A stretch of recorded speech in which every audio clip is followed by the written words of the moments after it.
పెరుగుతుంది కానీ అనుభవాలు మాత్రం పెరగవు. చాలా సంవత్సరాలు, ఎన్ని సంవత్సరాలు అవుతుంది మందిరానికి వచ్చి అంటే, అయ్యో నేను ఎప్పుడో భూమి పుట్టక ముందు సంఘానికి వచ్చానండి అంటారు. కానీ ప్రార్థన అనుభవం రాదు, వాక్య అనుభవం రాదు, సాక్ష్యం చెప్పడం రాదు, పాట పాడడం రాదు, సమాధానం కలిగి ఉండడం రాదు, బల్లలు ఎలా కూర్చోవాలో తెలియదు, దేవుని ఆత్మను పొందడం అంటే ఏంటో తెలియదు, వాక్య అనుభవం తెలియదు.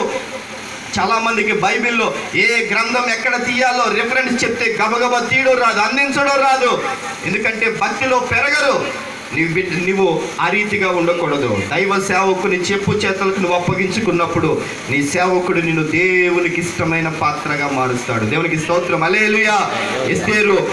ఎస్తేరు మొర్దెకైకి అప్పగించుకుంది. ఆ మొర్దెకై తీసుకువెళ్ళి అంతఃపురములో ఉన్న అధికారికి అప్పగించాడు. హెగే వశములో ఉన్న ఎస్తేరు రాజు దయ పొందేలా ఎస్తేరును సిద్ధపరిచాడు. దేవునికి స్తోత్రం. హల్లెలూయా, హల్లెలూయా. దైవజనుడి చేతికి అప్పగించుకో.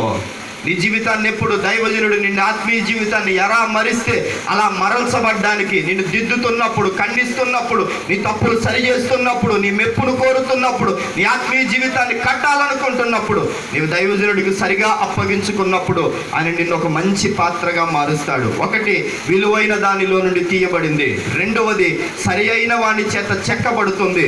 మూడవది అనుభవం ఏంటో తెలుసా? కడియము లేదా ఒక ఆవరణ అనుకున్న గొప్పతనం ఏంటంటే దాని సమయం వచ్చే వరకు దానిని దాచిపెట్టి ఉంచడం విలువైన దానికి ఉన్న గొప్పతనం. దేవునికి స్తోత్రం. హల్లెలూయా. నువ్వు పెద్దదానివయ్యావు, నువ్వు విలువైన దానివయ్యావు. నీ సేవకుడు, నీ తల్లి, నీ తండ్రి, నీ కుటుంబం, నీ సంఘం, నీ పెద్దవారందరూ నిన్ను చెక్కుతున్నారు. చెక్కబడుతున్న నీవు లోకంలో నిన్ను నువ్వు దాచుకోవాలి. భ్రష్టత్వం నుండి దాచుకోవాలి, పాపము నుండి దాచుకోవాలి, ఇహలోక వాంఛల నుండి దాచుకోవాలి,